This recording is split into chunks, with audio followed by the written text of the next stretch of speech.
إن الحمد لله نحمده ونستعينه ونستغفره ونعوذ بالله من شرور أنفسنا ومن سيئات أعمالنا من يهده الله فلا مضل له ومن يضلل فلا هادي له وأشهد أن لا إله إلا الله وحده لا شريك له وأشهد أن محمدا عبده ورسوله أما بعد فإن خير الحديث كتاب الله وخير الهدي هدي محمد صلى الله عليه وعلى آله وسلم وشر الأمور محدثاتها وكل محدثة بدعة وكل بدعة ضلالة وكل ضلالة في النار.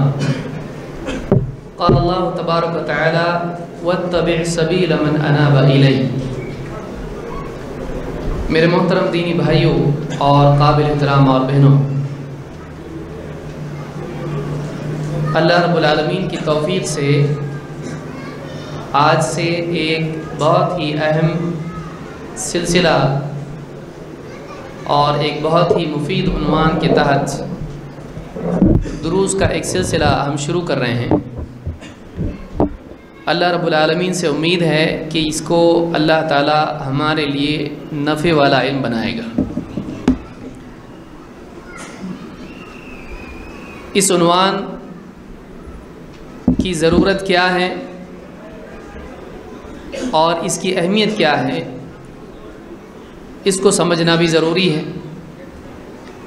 ہمارا عنوان یہ منہج سلف نہیں، لیس من منہج السلف، کہ جو چیزیں اس سلسلے میں ان دروس میں سامنے آنے والی ہیں یہ چیزیں منہج سلف نہیں ہیں۔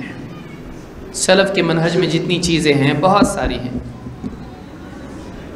تو جن چیزوں کا تذکرہ اس عنوان کے تحت آپ کے سامنے آئے گا یہ سلف کے منہج میں نہیں ہے، اور یہ جو مجموعہ ہے یہ ان نصیحتوں کا مجموعہ ہے جو شیخ محمد ابن عمر بازمول حفظہ اللہ کی نصیحتیں ہیں، جو فی الوقت مکہ میں ہیں اور وہاں پر ام القریٰ یونیورسٹی میں دینی مدرسے میں استاذ ہیں، اور شیخ صالح الفوزان حافظہ اللہ اور اسی طرح سے شیخ ربیع بن ہادی مدخلی ان کے شاگردوں میں سے ہیں، اور علمی صلاحیت کے اعتبار سے اہل علم میں معروف ہیں۔ شیخ ربیع بیماری کی وجہ سے جب فتح المجید کے دروس جاری نہیں رکھ سکے تو انہوں نے اپنی جگہ ان کو طے کیا تھا کہ یہ درس دیں گے۔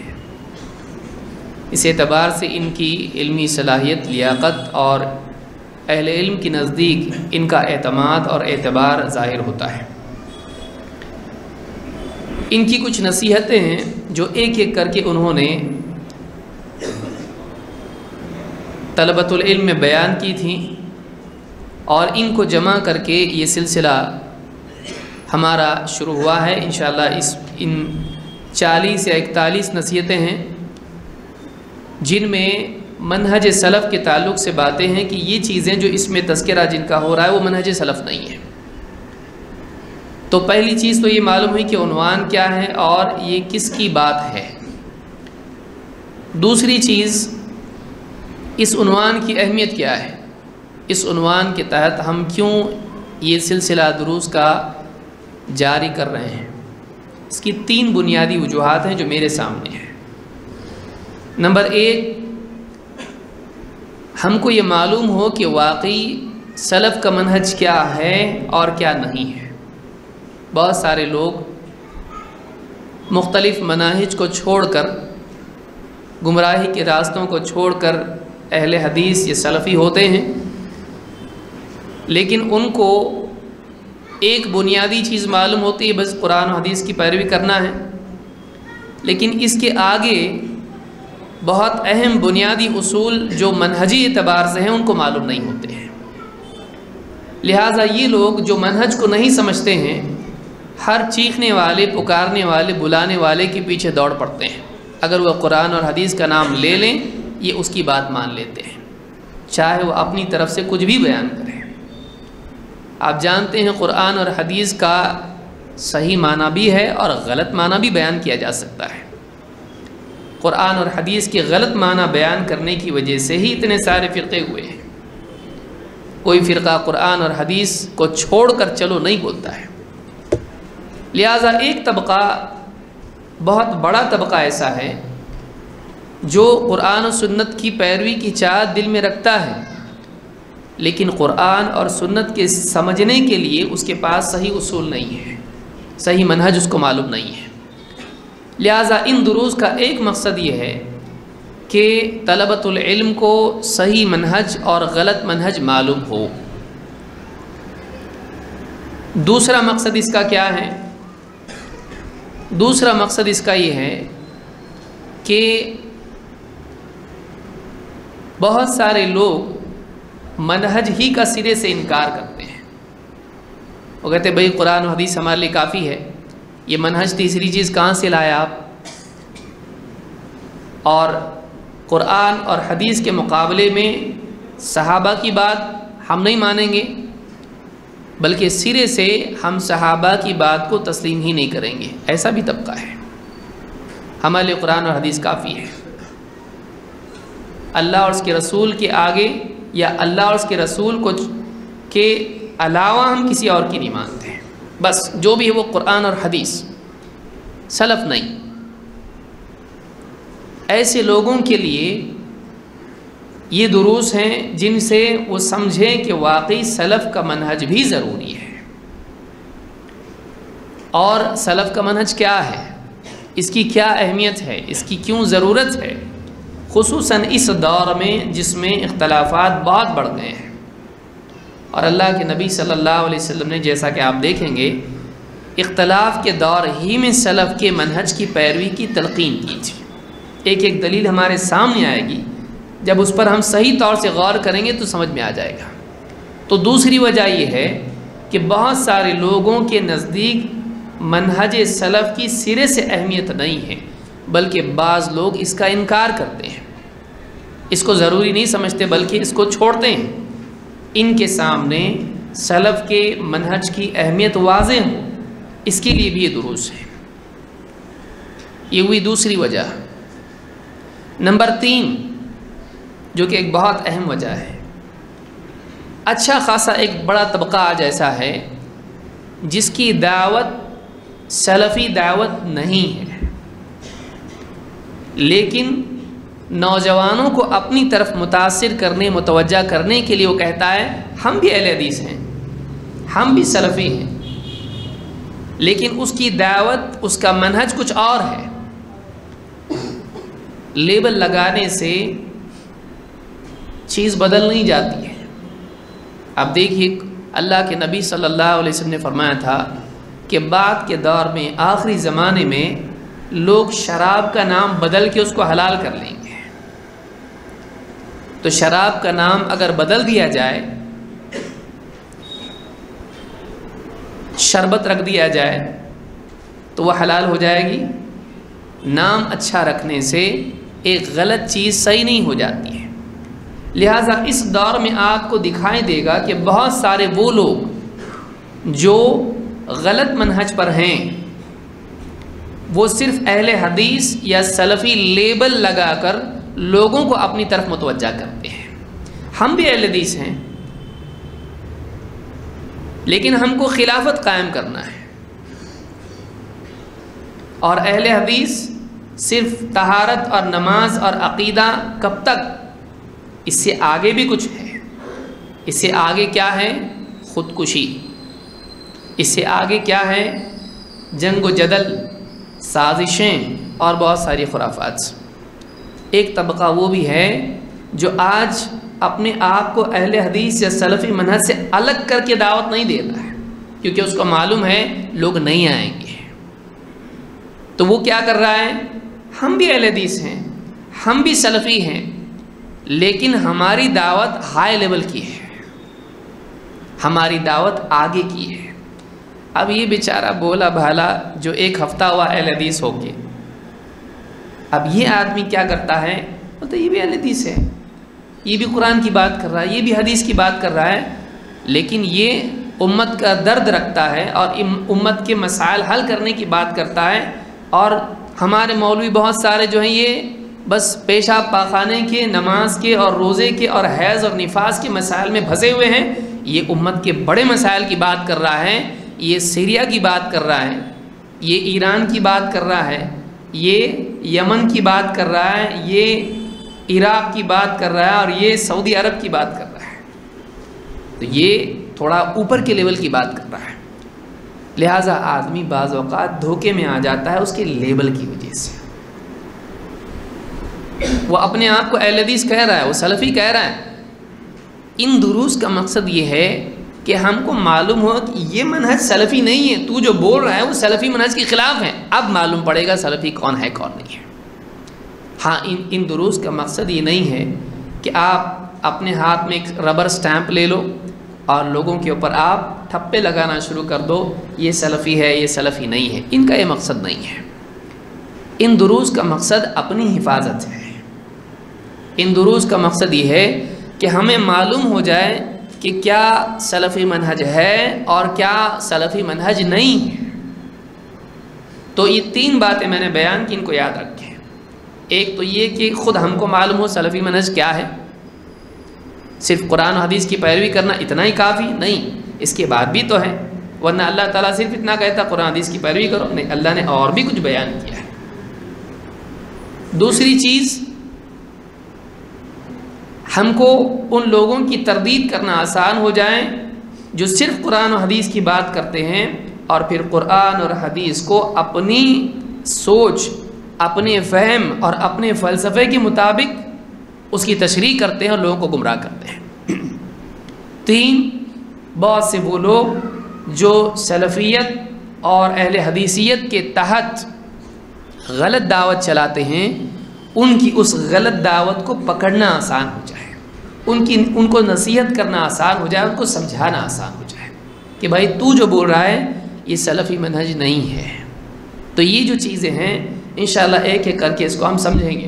جو نوٹس آپ کے سامنے ہیں اس میں صرف نصیحتیں ہیں، ان کی دلیلیں اور تفصیلی باتیں ایک ایک کر کے ایک ایک درس میں آئیں گی۔ میرا ارادہ تو یہ تھا کہ ایک ایک بات پر پورا مستقل ایک درس ہو، لیکن جب میں نے حساب لگایا اس میں تو آپ دیکھیں گے اگر 40 درس اس پہ ہوتے ہیں کم سے کم، اگر ایک درس 2 نہ بنے ہیں تو 40 درس کے لیے تقریباً پونا سال نکل جاتا ہے، بلکہ 1 سال کے قریب ہو جاتا ہے۔ اور قوم کا حال یہ ہے کہ قوم جب پوچھا جائے، بتایا جائے کہ فلاں عنوان پر ایک سلسلہ یا کورس شروع ہونے والا ہے، پہلا سوال قوم کا یہ ہوتا ہے کتنا ڈیوریشن اس کا ہے۔ تو اس وجہ سے میں نے سوچا کہ نہیں، اس کو زیادہ طویل نہیں کریں گے بلکہ اس کو مختصر ہی رکھیں گے اور کوشش کریں گے کہ 2-3 مہینوں میں یہ مکمل ہو جائے۔ اللہ کرے آسانی سے ساری باتیں بھی ہو جائیں اور وہ مکمل بھی ہو جائے۔ اور اس کے بعد اور بھی انشاءاللہ سلسلہ شروع ہوگا خوارج کے سلسلے میں، یا اسی طرح سے اور بھی عناوین ہیں عقیدے کے، انشاءاللہ ان کو بھی ہم دیکھیں گے۔ تو بہرحال یہ ایک یعنی مقدمہ یا بنیادی بات تھی جس کو میں نے بتانا ضروری سمجھا، اور یہ منہج سلف نہیں، لیس من منہج سلف، اس عنوان کے تحت ہم کچھ برائیاں دیکھیں گے جس سے معلوم ہوتا ہے کہ یہ چیزیں سلف کے منہج میں سے نہیں ہیں۔ کوئی آدمی کہہ سکتا ہے کہ کیا سلف کا منہج ہے وہ بتاؤ نا، یہ کیوں بتا رہے کہ یہ سلف کا منہج نہیں ہے؟ تو اس کا جواب یہ ہے کہ آپ جانتے ہیں کہ کیا صحیح ہے یہ جاننا جہاں ضروری ہے، وہیں یہ جاننا بھی ضروری ہے کہ کیا صحیح نہیں ہے۔ اللہ تعالیٰ نے قرآن کریم میں امت کے بارے میں کیا فرمایا؟ تأمرون بالمعروف وتنہون عن المنکر، تم بھلائی کی تاکید کرتے ہو اور برائی سے روکتے ہو۔ لہٰذا جہاں انسان کو بھلائی بتانا ضروری ہے، اور کئی دروس ہو چکے ہیں اس سلسلے میں سلفی منہج کیا ہے، وہیں یہ بھی ضروری کہ سلفی منہج کیا نہیں ہے۔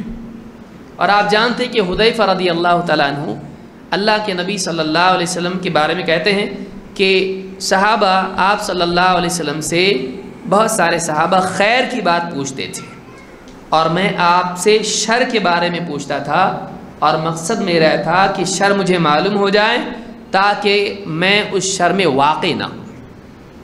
ایک آدمی کو اگر معلوم ہو کہ کہاں گڑھا ہے، ٹھیک ہے یہ راستہ ہے، معلوم ہونا چاہیے کہ کہاں راستہ ہے، یہ بھی تو معلوم ہونا چاہیے کہ کہاں گڑھا ہے تاکہ میں اس گڑھے میں نہ گر جاؤں۔ تو کیا سلفی منہج ہے؟ جہاں یہ معلوم ہونا ضروری ہے وہیں یہ معلوم بھی ہونا ضروری ہے کہ کیا سلفی منہج نہیں ہے، تاکہ کہیں ایسا نہ ہو کہ ہم دھوکے میں رہیں، ایک چیز کو سلفی منہج ہم سمجھتے رہیں اور وہ معلوم پڑے کہ وہ منہج ہمارا ہے ہی نہیں، ایک چیز کو ہم حق مانتے رہیں اور بعد میں پتہ چلے زندگی ہماری گزر جائے اور اخیر میں جا کے معلوم ہو کہ ہم جس کے اوپر محنت کرتے رہیں وہ صحیح نہیں تھا، وہ غلط منہج تھا۔ پھر واپس آدمی اپنی زندگی میں توبہ تو کر سکتا ہے لیکن وہ زمانہ اپنا نہیں پا سکتا جو نکل گیا، اس کا تدارک نہیں کر سکتا ہے جو غلطیاں اس نے کی۔ لہٰذا ایک انسان کے لیے جاننا ضروری ہے کہ کیا سلفی منہج نہیں ہے، ضمناً ہم اس میں دیکھتے چلے جائیں گے کہ یہ منہج سلفی نہیں ہے اور یہ سلف کا منہج ہے، تاکہ بات اپنی جگہ مکمل ہو جائے۔ ٹھیک ہے، آئیے شروع کرتے ہیں۔ نمبر 1، پہلی چیز یہ ہے، شیخ محمد ابن عمر بازمل حفظہ اللہ فرماتے ہیں، اور پہلا نقطہ یہ ہے کہ سلف کا منہج کیا ہے، منہج سلف کیا ہے، اس کے معنی کیا ہیں اور اس کی اہمیت کیا ہے۔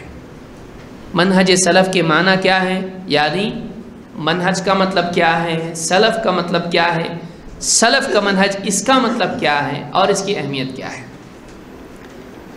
فرماتے ہیں المنہج هو السبیل والطریق الواضح والمراد هنا الطریقة والخطة المرسومة الواضحة التي يجرى عليها للوصول إلى معرفة ما، والسلفي نسبة إلى السلف، وكل من تقدمك من آبائك وقرابتك هم سلفك، وجمعها سلاف وأسلاف، والمراد هنا ما كان عليه الرسول صلى الله عليه وسلم وأصحابه رضي الله عنهم ومن تبعهم بإحسان، فالمنهج السلفي هو الطريق التي يحصل بها تحقيق المتابعة لما كان عليه الرسول صلى الله عليه وسلم وأصحابه، أو هو السير على طريقة الصحابة في اتباعهم للرسول صلى الله عليه وسلم والأخذ بالأثر۔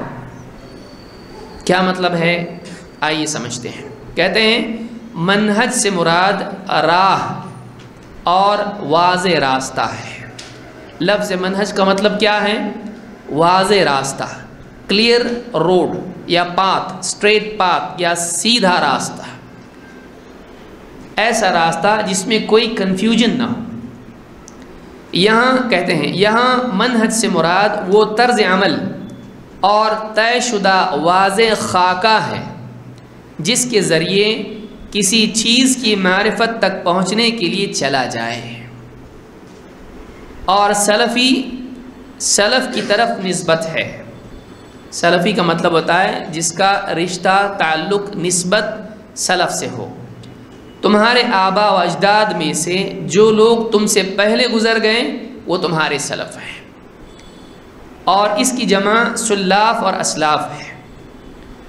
یہاں سلفی منہج سے مراد وہ راستہ ہے جس پر رسول صلی اللہ علیہ وسلم اور آپ کے صحابہ اور وہ لوگ تھے جنہوں نے ان صحابہ کی بہترین طور پر پیروی کی۔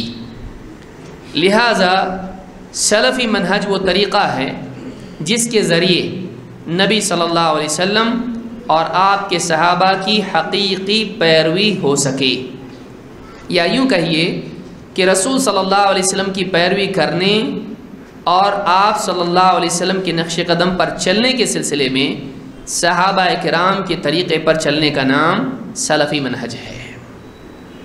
یہ سلفی منہج کا یا اس کی تعریف یا اس کا ایکسپلینیشن یا ڈیفینیشن اس کی ہے، اس کے معنی و مراد ہے۔ آئیے اس کو ہم سمجھنے کی کوشش کرتے ہیں تفصیل کے ساتھ میں۔ نمبر 1، لفظ منہج کے کیا معنی ہے؟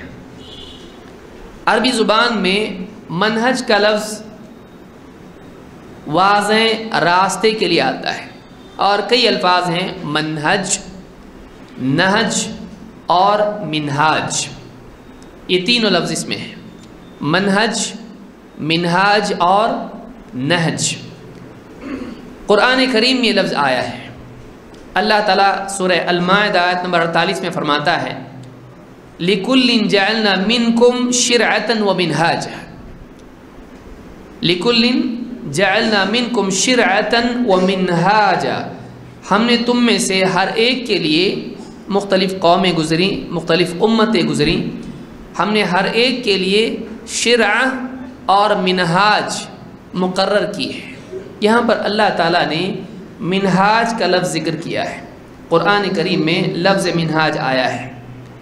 ابن عباس رضی اللہ تعالیٰ عنہ اس آیت کی تفسیر میں فرماتے ہیں شرعتاً و منہاجا کے مطلب ہے، کہتے ہیں سبیلاً و سنہ۔ شرع کے معنی سبیل کے ہیں اور منہاج کے معنی سنہ کے ہیں۔ سنت کا کیا مطلب ہوتا ہے؟ الطریق السنت المسلوک، یا سنہ کے معنی ہوتے ہیں الطریق المتبع یا الطریقۃ المسلوکہ، ایسا راستہ جس پر چلا گیا ہو یا چلا جائے، جس پر کوئی چلا ہو اس راستے کو سنت کہتے ہیں۔ اور سبیل یہ شرع کے لیے ہوتا ہے، شرعۃ و منہاج ہے، تو منہاج کے معنی ہوتے ہیں ایسا راستہ جس پر کوئی چلا ہو، ایسا واضح راستہ جس پر چلنا چاہیے۔ ابن عباس اس کی تفسیر سبیل و سنہ کے طور پر کرتے ہیں۔ ابن الاثیر کہتے ہیں والنہج الطریق المستقیم، نہج کے معنی سیدھے راستے کے ہوتے ہیں۔ تو نہج کا لفظ منہج اور منہاج ہی کے معنی میں آتا ہے، اور اس کا مطلب ہوتا ہے سیدھا راستہ۔ تو اس سے ایک چیز سیکھ لیں کہ منہج کے معنی سیدھے اور واضح راستے کے ہوتے ہیں، ایسا راستہ جس پر چلا جائے، جو سیدھا ہو اور جس میں کسی قسم کی کوئی تلبیس نہ ہو، کنفیوژن نہ ہو، اس میں کوئی کنفیوژن نہ ہو۔ النہایہ فی غریب الحدیث والاثر میں ابن الاثیر نے یہ معنی بیان کیے ہیں۔ حدیث میں بھی یہ لفظ آیا ہے، مسند احمد کی حدیث میں اللہ کے نبی صلی اللہ علیہ وسلم فرماتے ہیں تکون النبوۃ فیکم ما شاء اللہ ان تکون، تمہارے درمیان نبوت رہے گی جب تک کہ اللہ چاہے اس کو باقی رکھے گا۔ اللہ کے نبی صلی اللہ علیہ وسلم لوگوں کے درمیان رہے ہیں، آپ نے فرمایا نبوت تمہارے درمیان رہے گی جب تک اللہ چاہے گا۔ ثم يرفعها اذا شاء ان يرفعها، پھر اللہ تعالیٰ جب چاہے گا کہ اسے اٹھا لیں، اللہ اٹھا لے گا۔ صحابہ موجود تھے اور اللہ کے نبی صلی اللہ علیہ وسلم کو اللہ تعالیٰ نے موت دی، آپ کی وفات ہوئی۔ جب تک اللہ نے چاہا آپ رہے، پھر اللہ نے آپ کو وفات دے کر اپنے پاس بلا لیا۔ ثم تکون خلافۃ علی منہاج النبوہ، پھر نبوت کے بعد کیا ہوگا؟ تو آپ نے فرمایا اس کے بعد نبوی منہاج پر خلافت رہے گی۔ تو یہاں پر آپ دیکھیے خلافت کے بارے میں آپ فرما رہے ہیں علی منہاج النبوہ، نبوت کے منہج پر خلافت رہے گی۔ خلیفہ جو بعد میں آئے گا وہ اس راستے پر ہوگا جس پر نبی صلی اللہ علیہ وسلم تھے۔ فتکون ما شاء اللہ ان تکون، خلافت بھی جب تک کہ اللہ چاہے گا باقی رہے گی۔ پھر ثم يرفعها اذا شاء اللہ ان يرفعها، پھر اللہ تعالیٰ جب چاہے گا اس کو بھی اٹھا لے گا۔ اس کے بعد آپ نے فرمایا اس کے بعد ملوکیت آئے گی، جو دو حصوں میں آپ نے بتایا دو طرح کی ہوگی۔ اس کو انشاءاللہ کسی اور درس میں ہم جب خلافت اور ملوکیت یا خارجیت کو ہم سمجھیں گے انشاءاللہ اس کو تفصیل سے اس میں دیکھیں گے۔ یہاں مقصود کیا ہے کہ نبوت کے بعد آپ نے خلافت کا ذکر کیا، اور خلافت کی تعریف بیان کرتے وقت میں خلافت کو آپ نے ڈیفائن کیا اور اس کے بارے میں صفت بیان کی، کہا کہ خلافت جو ہوگی وہ نبوی منہاج پر ہوگی۔ تو منہج کا لفظ کوئی عجوبہ نہیں ہے، وہ ایک ایسی چیز نہیں ہے جو قرآن و حدیث کے باہر سے کہیں سے گھسیٹ کے دین میں لائی گئی ہو۔ منہاج اور منہج کا تذکرہ خود قرآن و سنت میں ہم کو ملتا ہے۔ ایک آیت ہم نے دیکھی اور ایک حدیث اللہ کے نبی صلی اللہ علیہ وسلم کی ہم نے دیکھی، اور یہ حدیث صحیح ہے۔ شیخ الالبانی نے الصحیحہ میں حدیث نمبر 5 پر اس کو ذکر کیا ہے۔ کیا عقیدہ اور منہج ایک ہی ہے؟ بہت سارے لوگ دونوں کو ایک سمجھتے ہیں، دونوں ایک نہیں ہیں۔ عقیدہ ایک الگ چیز ہے، منہج ایک الگ چیز ہے۔ بہت سارے لوگ عقیدے کی جگہ منہج لفظ استعمال کرتے ہیں اور سمجھتے ہیں دونوں ایک ہی ہیں۔ شیخ صالح الفوزان کہتے ہیں المنہج اعم من العقیدہ، منہج عقیدے سے عام ہے۔ عقیدہ ایک چیز ہے لیکن منہج اس سے بڑی چیز ہے جس میں عقیدہ بھی شامل ہو جاتا ہے۔ منہج ایک عام چیز ہے، عقیدہ ایک خاص چیز ہے۔ کہتے ہیں کہ المنہج اعم من العقیدہ، المنہج یکون فی العقیدۃ وفی السلوک والاخلاق والمعاملات وفی کل حیات المسلم۔ کہتے ہیں کہ منہج عقیدے میں بھی ہوتا ہے، سلوک میں بھی ہوتا ہے، اور اخلاق میں بھی ہوتا ہے، معاملات میں بھی ہوتا ہے، اور مسلمان کی زندگی کے سارے معاملات میں ہوتا ہے۔ منہج عقیدے سے آگے کی چیز ہے اور عام ہے، جس کے انڈر میں عقیدہ آتا ہے۔ یعنی مثال سے سمجھ لیں اس کو، ایک انسان کا عقیدہ صحیح بھی ہو سکتا ہے، غلط بھی ہو سکتا ہے۔ اس کا عقیدہ کیوں بگڑا؟ اس کے منہج کے بگڑنے کی وجہ سے۔ اس کا عقیدہ صحیح کیوں ہے؟ اس لیے کہ اس کا منہج صحیح ہے۔ منہج کا بگاڑ عقیدے کا بگاڑ پیدا کرتا ہے۔ کیوں؟ اس لیے کہ منہج وہ اصول ہیں، وہ راستہ ہے جس کے ذریعے سے حق تک انسان پہنچتا ہے۔ اب ایک آدمی کا راستہ ہی غلط ہے تو اب وہ آدمی جہاں پہنچے گا صحیح منزل پہ پہنچے گا نہیں۔ لہذا عقیدہ، احکام، اخلاق، سلوک، معاملات، ان سب میں منہج ہوتا ہے۔ اگر آدمی کا منہج صحیح ہو تو آدمی کے اخلاق صحیح ہوں گے، اگر منہج غلط ہے تو اخلاق بھی غلط ہے۔ کیوں؟ دین کو سمجھنا کیسے، اس کے لیے منہج ضروری ہے۔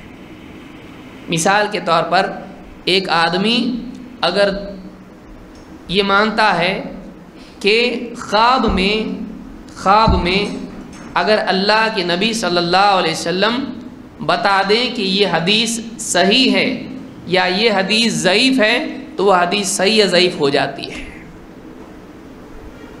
خواب میں اگر اللہ کے نبی صلی اللہ علیہ وسلم بتلا دیں کہ یہ شرک ہے اور یہ ایمان ہے تو وہ چیز شرک ہو جاتی ہے، وہ چیز کفر ہو جاتی ہے، یہ چیز ایمان ہو جاتا ہے۔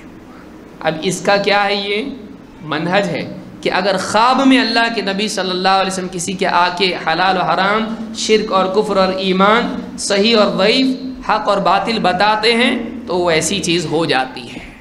یہ اس کا منہج ہے۔ اب اس منہج کی وجہ سے کیا اس کے عقائد پر اثر نہیں پڑے گا؟ پڑے گا۔ کوئی چیز ہو سکتا ہے قرآن و سنت کی روشنی میں شرک ہو،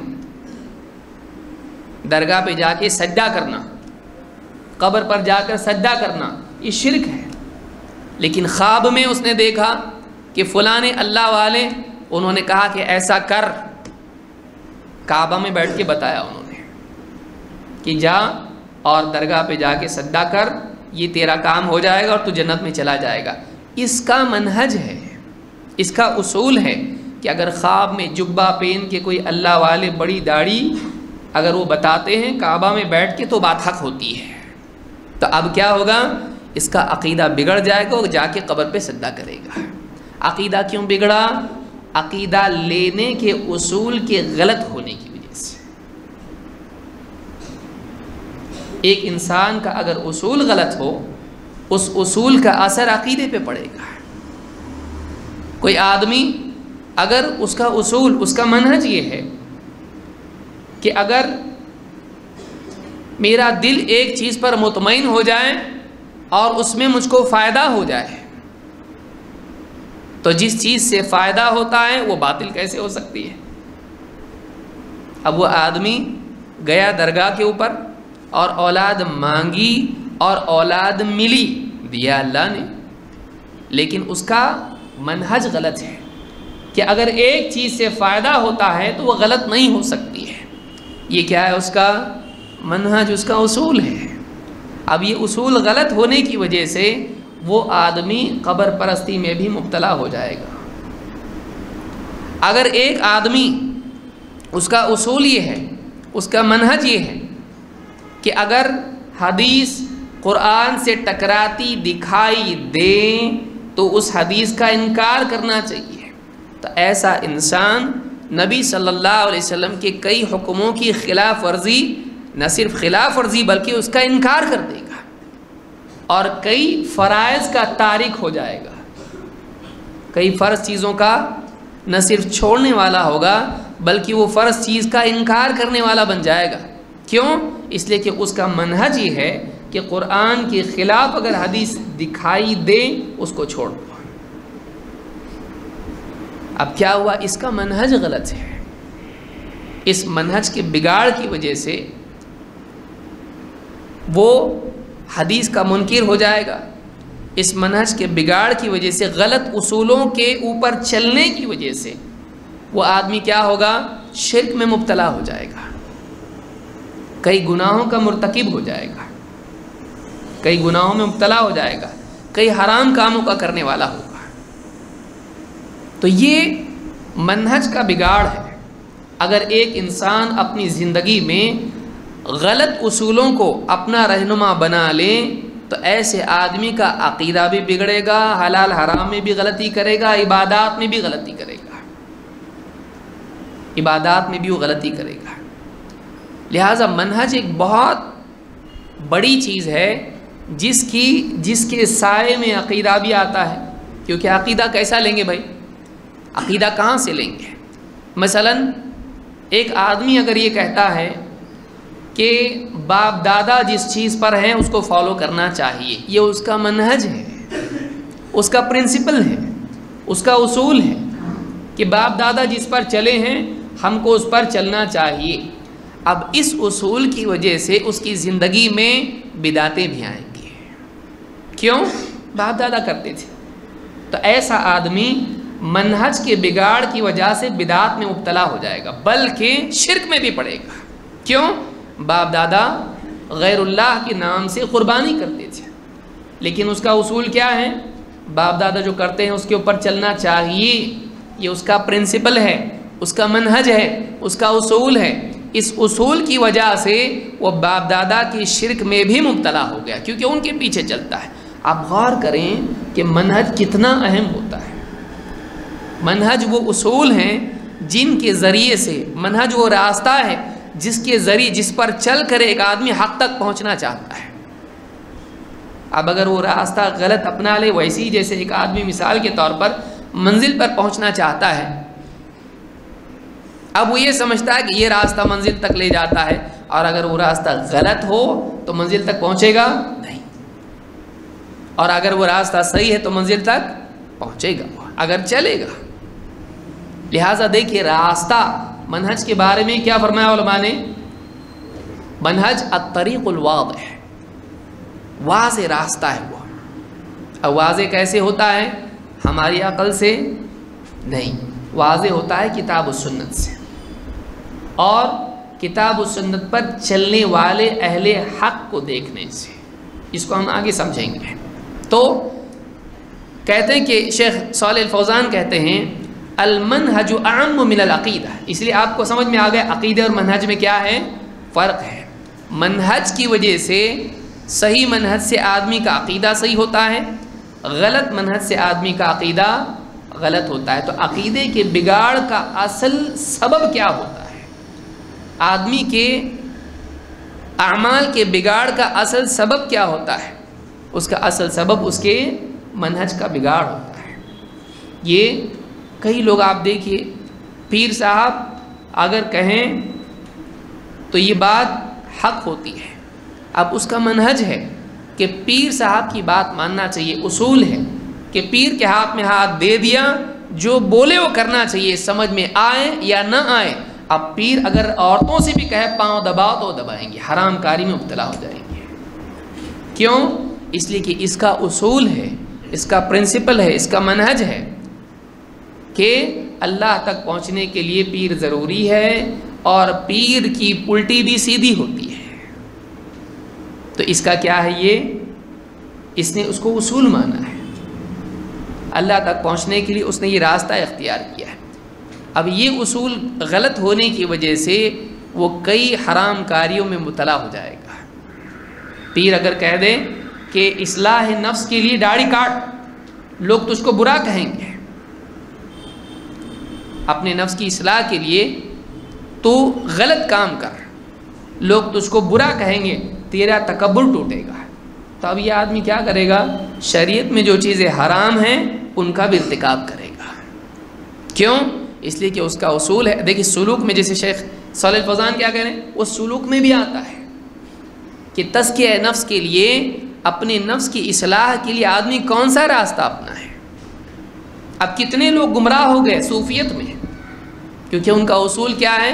پیر جو بولے وہ کرنا ہے، اپنا پیر جو بتا رہا ہے اسی کو سننا، باقی کسی کی نہیں سننا۔ حتیٰ کہ قرآن و سنت کی بات چھوڑ دو، پیر بولے تو بھی چھوڑنا چاہیے۔ دلیل کیا ہے؟ خضر اور موسیٰ علیہ السلام کا واقعہ ہے۔ انہوں نے اس کو غلط سمجھا اور ایک اصول بنا لیا کہ نبی کے بھی مقابلے میں زیادہ بڑی بات ہوتی ہے پیر کی۔ انہوں نے یہ دیکھا خضر ولی ہے، موسیٰ علیہ السلام نبی ہے، اور نبی کو اللہ نے بھیجا ولی کے پاس، حالانکہ خضر بھی نبی ہے۔ راجح قول کے مطابق خضر اللہ کے نبی تھے، موسیٰ علیہ السلام بھی اللہ کے نبی تھے، رسول تھے۔ اللہ تعالیٰ نے ایک نبی کو دوسرے کے پاس بھیجا، لیکن اب انہوں نے کیا سمجھا کہ خضر ولی اور موسیٰ علیہ السلام نبی۔ تو نبی کو ولی کے پاس بھیجا گیا تو ولی نبی سے بڑھ کے ہوتا ہے۔ تو آج جو ولی ہے اگر وہ نبی کے بات کے مقابلے میں کچھ بولتا ہے اس کی بات کو کنسیڈر کیا جائے گا۔ موسیٰ علیہ السلام کے پاس وہ علم تھا جو کتاب والا ہے، اس کے پاس کون سا علم ہے؟ دل والا علم ہے، علم لدنی۔ یہ علم لدنی ہے، یہ سیکرٹ نالج ہے۔ اب اس کی فوقیت ہے نبوی علم پر، اسی لیے جو حدیث پڑھ رہے ہیں، جو قرآن کی تفسیر پڑھ رہے ہیں، ان سے بڑھ کے وہ علم ہے جو پیر صاحب کے پاس ہے۔ تو پیر اگر کچھ بولتا ہے اس کو زیادہ کنسیڈر کریں گے، اس لیے کہ وہ اور اوپر کی بات بول رہا ہے۔ موسیٰ علیہ السلام کو نہیں سمجھا تو پھر ہم کو کیسے سمجھے گا بھائی؟ تو اب انہوں نے کیا کر لیا؟ یہ اصول بنا۔ اب دیکھیے اس کی زد میں پورا دین آدمی کا آ جاتا ہے، حلال حرام سنت بدعت، حتیٰ کہ ایمان شرک اور کفر سب آ جاتا ہے۔ اب جو پیر بولے، کیونکہ اس کا منہج غلط ہے۔ دین کو سیکھنے، دین کو سمجھنے، شریعت پر عمل کرنے، اللہ تک پہنچنے، قرآن کے سمجھنے، نبی صلی اللہ علیہ وسلم کی حدیثوں کو سمجھنے، دین کے فہم کے لیے اس کا میتھڈالوجی، اس کا راستہ غلط ہے۔ اب جیسے چشمہ ہوتا ہے، آدمی جس رنگ کا چشمہ پہنے گا چیزیں ساری اسی رنگ کی دکھائی دیں گی۔ اس لیے آدمی کا منہج اگر غلط ہو، دین وہ دیکھے گا۔ بھئی چشمہ ہے، پار دکھ رہا ہے نا، آدمی بیٹھا ہے لیکن وہ سفید قمیص پہن کے بیٹھا ہوا ہے، اس کو کیا دکھ رہا ہے؟ ہرا۔ کیوں؟ چشمہ ہرا ہے، اس کا شیشہ، اس کی گلاس ہری ہے۔ تو اب آسمان بھی ہرا اور پانی بھی ہرا، کیوں؟ اس لیے کہ اس کا چشمہ غلط ہے۔ لہٰذا منہج کا بگاڑ بہت سیریس چیز۔ اب آپ کو سمجھ میں آ رہا ہوگا کہ ہاں اس سے تو عقیدے کا بگاڑ بھی اس سے پیدا ہوتا ہے، حلال و حرام میں بگاڑ اس سے پیدا ہوتا ہے کہ ایک انسان دین کو کیسے سمجھتا ہے۔ اگر صحیح سمجھا تو صحیح، اگر غلط سمجھا تو غلط۔ اب صحیح سمجھنا اور غلط سمجھنا کیسے معلوم پڑے گا؟ یہ منہج ہے کہ آدمی دین کو کیسے سمجھے، کیسے قرآن و سنت کو سمجھے، کیسے دین پر چلیں، عقائد کون سے اپنائیں، حلال و حرام میں کیا اصول ہیں، عبادات کے کیا اصول ہیں، اپنے نفس کی اصلاح کے لیے، اخلاق پیدا کرنے کے لیے آداب میں کیا اصول ہیں، یہ سارا معاملہ کس سے جڑا ہوا ہے؟ منہج. یہ منہج ان ساری چیزوں کو چھت کی طرح ہے. یہ ساری چیزیں اس کے انڈر میں آتی ہیں. عقیدہ اس کے انڈر میں آتا ہے. حلال و حرام اور معاملات، تجارت، عبادات اور ساری چیزیں اس کے ضمن میں آتی ہیں. دین کے 3 بڑے شعبے ہیں. کیا ہیں؟ عقائد، احکام اور تزکیہ نفس. تینوں چیزیں یہ منہج کے ضمن میں آتی ہیں. منہج ان تینوں چیزوں میں ہوتا ہے. اور آج دیکھیے ان تینوں چیزوں میں بگاڑ ہے. اور حدیث جبریل میں ان تینوں چیزوں کا تذکرہ ہے: اسلام، ایمان اور احسان. اسلام شرعی احکام ہے، ظاہری احکام ہے، نماز، روزہ، زکوٰۃ یا اسی طرح سے حج، شہادتین کا اقرار. یہ اعمال ہیں جو بدنی اعمال ہوتے ہیں، زبان سے یا بدن سے کیے جاتے ہیں. ایمان عقائد، اللہ پر ایمان، فرشتوں پر ایمان، ساری چیزیں اس میں 6 ارکان ہیں. اور احسان اللہ سے تعلق، اللہ کا تقرب اور دین میں عبادات و احکام و اعمال کو بہترین بنانا.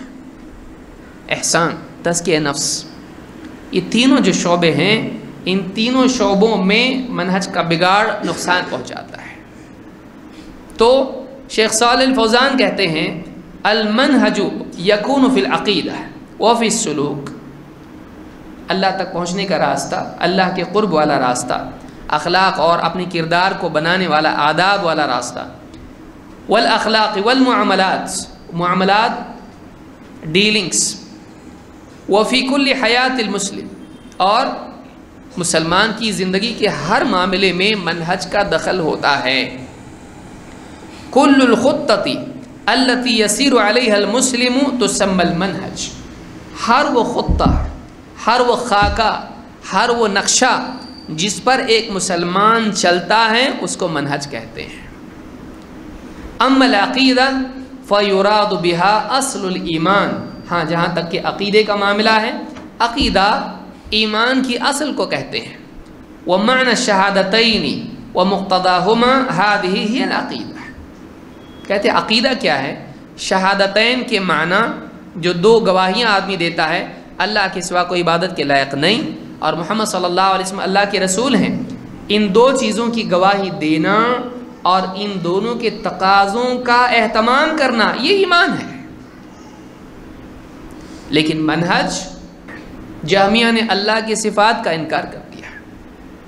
کیوں فرقے بنے؟ یہ منہج کے بگاڑ کی وجہ سے. خوارج حضرت علی رضی اللہ تعالیٰ کے خلاف لڑے اور حضرت علی کو کافر قرار دیا. کیوں؟ قرآن نہیں پڑھتے تھے. اللہ کے نبی صلی اللہ علیہ وسلم نے فرمایا کہ وہ قرآن پڑھیں گے لیکن یقرؤون القرآن لا یجاوز حناجرہم. قرآن پڑھیں گے لیکن ان کے حلق سے آگے وہ نہیں بڑھے گا، ان کی قرت سے آگے نہیں بڑھے گا. ان کا قرآن ان کے سینے تک نہیں جائے گا، ان کے دل تک نہیں پہنچے گا، جو کہ اصل جگہ ہے فہم کی. لہم قلوب لا یفقہون بہا. وہ سمجھیں گے نہیں قرآن کو، پڑھیں گے لیکن ان کو صحیح فہم نصیب نہیں ہوگا. فہم غلط ہونا گمراہی کا سبب ہے. 2 چیزیں ہیں، ایک ہے متن اور دوسرا ہے فہم. بتائیے کوئی ایک فرقہ بتلائیے جس کے پاس قرآن اور حدیث نہ ہو. ماضی میں جتنے فرقے گمراہ ہوئے، خوارج سے لے کے معتزلہ سے لے کے جہمیہ، قدریہ اور شیعہ اور جتنے فرقے ہیں، ان تمام فرقوں میں آپ کو ملے گا کہ یہ لوگ قرآن سے استدلال کرتے ہیں، حدیث سے استدلال کرتے ہیں، لیکن پھر گمراہ کیوں ہوئے؟ قرآن اور حدیث سے دلیل پکڑ کے بھی گمراہ. منہج کا بگاڑ. انہوں نے قرآن کو لیا، حدیث کو لیا، لیکن اصل چیز سمجھنا ہے. اب سمجھے نہیں صحیح تو نقصان ہوگا. اسی لیے موسیٰ علیہ السلام نے دعا کیا کی تھی؟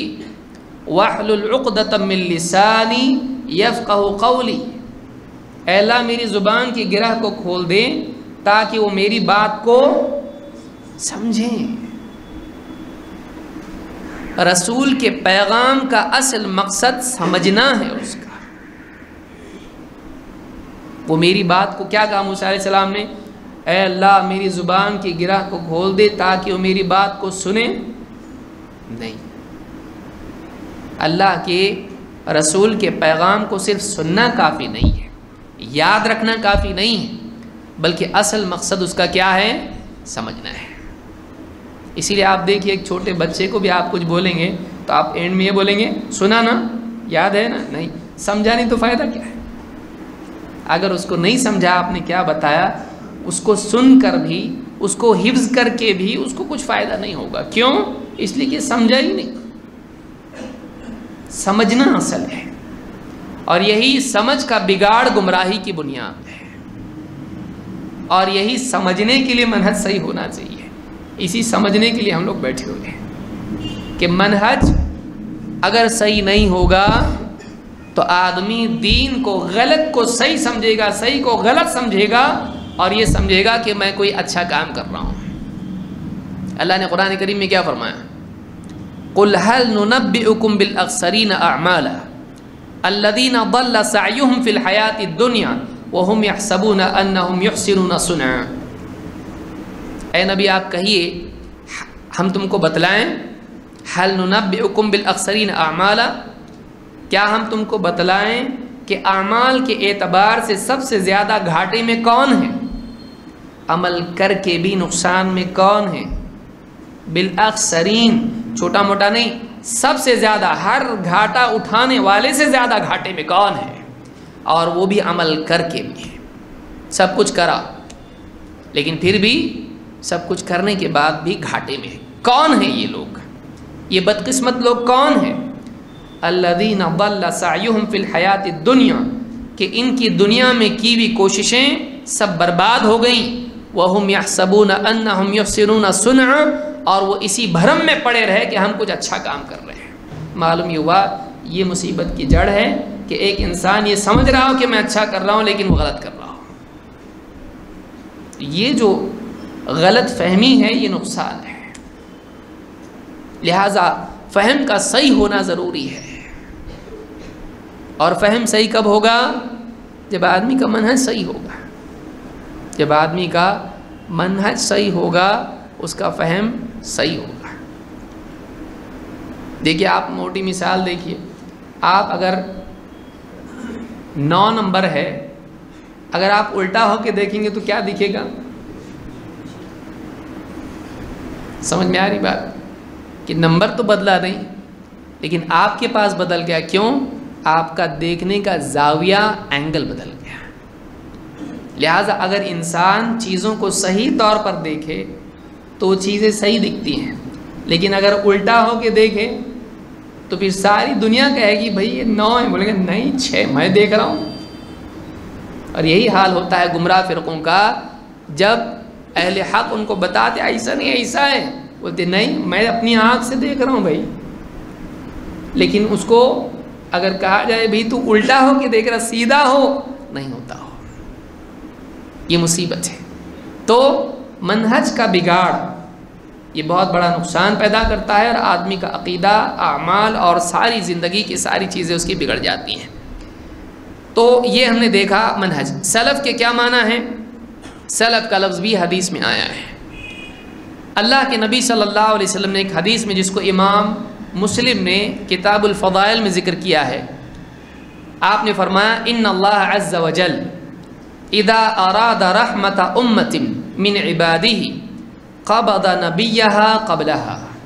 اللہ تعالیٰ اپنے بندوں میں سے کسی امت کے لیے جب خیر کا ارادہ کرتا ہے، رحمت کا ارادہ کرتا ہے، تو قبض نبیہا قبلہا، تو اس پوری امت کو موت دینے سے پہلے نبی کو اٹھا لیتا ہے، یعنی نبی کی روح قبض کر لیتا ہے۔ یعنی امت زندہ رہتی ہے اور اللہ تعالیٰ نبی کو وفات دے دیتا ہے، یہ امت کے لیے رحمت ہوتی ہے، ورنہ اللہ تعالیٰ نبی کو باقی رکھتا ہے اور قوم کو ہلاک کر دیتا ہے، جیسے کہ سارے نبیوں کے ساتھ میں ہوا کہ نبیوں کو بھیجا گیا، انہوں نے دعوت دی، اور پھر جب لوگوں نے نہیں مانا تو نبی کی زندگی ہی میں لوگوں کو ہلاک کر دیا جاتا ہے جو لوگ نہیں مانتے ہیں، اور کوئی باقی نہیں رہتا ہے۔ نوح علیہ السلام کا آپ دیکھیں یا دوسرے رسولوں کو آپ دیکھیں، تو یہاں پر کہا کہ اللہ جب کسی امت، اپنے بندوں میں سے کسی امت کے ساتھ میں رحمت کا ارادہ کرتا ہے تو اس امت سے پہلے نبی کو اٹھا لیتا ہے۔ فَجَعَلَهُ لَهَا فَرَةً وَسَلَفًا بَيْنَ يَدَيْهَا، اور اللہ تعالیٰ اس نبی کو اس امت سے پہلے جا کر اس امت کے لیے معاملات کی درستگی کرنے والا بنا دیتا ہے۔ جیسے اللہ کے نبی صلی اللہ علیہ وسلم کیا فرمایا؟ انا فرطکم علی الحوض، میں حوض کوثر پر تم سے پہلے پہنچ کے سارے معاملات درست کروں گا، ساری سیٹنگ اور سب ٹھیک ٹھاک کروں گا، پھر تم لوگ آؤ گے۔ تو نبی کو اللہ پہلے اٹھا لیتا ہے، اور نبی کو اللہ تعالیٰ امت کے لیے سلف بناتا ہے۔ حدیث کے الفاظ کیا ہیں؟ فَجَعَلَهُ لَهَا فَرَةً وَسَلَفًا بَيْنَ يَدَيْهَا، کہ اللہ تعالیٰ امت سے پہلے نبی کو امت کا فرد اور سلف بنا دیتا ہے۔ فرد کا مطلب ہوتا ہے پہلے جا کے تیاری کرنے والا، اور سلف کا مطلب ہوتا ہے جو پہلے جائے، جو پہلے جائے اس کو کیا کہتے ہیں؟ سلف۔ سلف کا مطلب بہت سارے لوگ سلف کہتے ہیں، سلف، بہت سارے لوگ کہتے ہیں سلفی، ہم سلفی ہیں، تو یہ سلفی نہیں، سلفی ہے۔ سلفی، سین پر بھی فتحہ ہے، لام پر بھی فتحہ ہے، جس کو ہمارے ہاں زبر کہتے ہیں۔ سین پہ بھی زبر ہے اور لام پہ بھی زبر ہے، سلفی۔ یا کہیں گے ایس کے بعد بھی اے ہے اور ایل کے بعد بھی اے ہے، ایس پہ بھی زبر ہے اور ایل پہ بھی زبر ہے، سلفی نہیں، سلفی۔ وہ سیلفی لینے والے بولیں گے، وہ الگ ہے، وہ سیلفی ہے، وہ سلفی۔ تو یہ سلف کا جو لفظ ہے، سلف یہ حدیث میں بھی آیا ہے، اور ہمارے سلف کون ہیں؟ اللہ کے نبی صلی اللہ علیہ وسلم، اور ہمارے سلف ہیں صحابہ، تابعین، تبع الاتباع، تبع تابعین، اور وہ جو ہم سے پہلے چلے گئے اس منہج پر جس پر صحابہ تھے۔ تو اللہ کے نبی صلی اللہ علیہ وسلم بھی ہمارے کیا ہیں؟ سلف ہیں۔ پہلی شخصیت ہمارے لیے سلف امت کے اعتبار سے نبی صلی اللہ علیہ وسلم، پھر صحابہ، تابعین اور تبع تابعین یا تبع الاتباع جس کو کہتے ہیں، یہ ہمارے سلف ہیں، اور پھر وہ جو ان کے نقش قدم پر چلے ہیں۔ تو یہ ہم نے آج دیکھا، نمبر ایک پہلی چیز ہم نے کیا سیکھی؟ نمبر ایک، منہج بہت ضروری ہے۔ منہج کا صحیح ہونا عقائد کو صحیح کرتا ہے، اعمال کو صحیح کرتا ہے، اور منہج کا بگاڑ، اگر آدمی کے منہج میں بگاڑ ہو تو بہت ممکن ہے اس کے عقیدہ بھی بگڑ جائے اور عبادات بھی بگڑیں، بدعات میں مبتلا ہو جائے۔ وہ کیوں؟ کس وجہ سے؟ اس کے اصول غلط ہیں، دین کو سمجھنے کے اصول غلط ہیں۔ منہج کا مطلب کیا ہے؟ واضح راستہ، راستہ جس کے ذریعے سے آدمی دین کو سمجھنے کے لیے پہنچنا چاہتا ہے منزل پہ، صحیح معنی تک پہنچنا چاہتا ہے دین کے، قرآن کے، حدیث کے، دین کو صحیح طور سے سمجھنے کے لیے، کہ نبی صلی اللہ علیہ وسلم کی پیروی کا حق ادا کرنے کے لیے، کہ ایک انسان کے دل میں یہ چاہت ہے کہ نبی کے راستے پر میں چلوں۔ تو نبی کے راستے پر سب سے پہلے کون چلا؟ صحابہ۔ تو صحابہ جو چلے ہیں، کیسے چلے؟ جیسا وہ چلے ویسا چلنے کی کوشش کرنا، اور وہ معلوم کرنا کہ کیسا چلے وہ، اس کا نام کیا ہے؟ منہج ہے۔ تو منہج اس راستے کو کہتے ہیں جس کے ذریعے سے ایک انسان حق کی معرفت حاصل کرتا ہے۔ منہج اس راستے کو کہتے ہیں جس کے ذریعے ایک انسان دین کی صحیح سمجھ یا دین کا صحیح فہم، دین کی صحیح انڈرسٹینڈنگ حاصل کرنے کی کوشش کرتا ہے اور اس پر چلتا ہے، اس کو منہج کہتے ہیں۔ اور سلف کس کو کہتے ہیں؟ جو ہم سے پہلے گزرے ان کو کیا کہتے ہیں؟ سلف۔ اور جو سلف کے راستے پر چلتا ہے اس کو کیا کہتے ہیں؟ سیلفی سلفی. ٹھیک ہے، آج کے لیے میں سمجھتا اتنا کافی ہے. اگلے درس میں ہم تفصیل سے اس کی دلیلیں دیکھیں گے کہ کیا سلف کے منہج کی پیروی ضروری ہے اور اس سے مراد کون ہیں، اور قرآن و سنت میں اس کے لیے کیا دلیل ہے. یہ انشاءاللہ اگلے درس میں اس کو ہم دیکھیں گے. تو یہ کچھ بنیادی باتیں تھیں جو آج ہم نے دیکھی. انشاءاللہ مزید تفصیل سے اس کو ہم اگلے درس میں دیکھیں گے. پھر ایک ایک کر کے ہم دیکھیں گے کیا کیا سلف کا منہج نہیں ہے. اللہ رب العالمین ہم کو دین کا صحیح فہم عطا فرمائیں اور سلف کے منہج پر چلنے کی توفیق عطا فرمائیں. اقول ھذا واستغفر اللہ لی ولکم.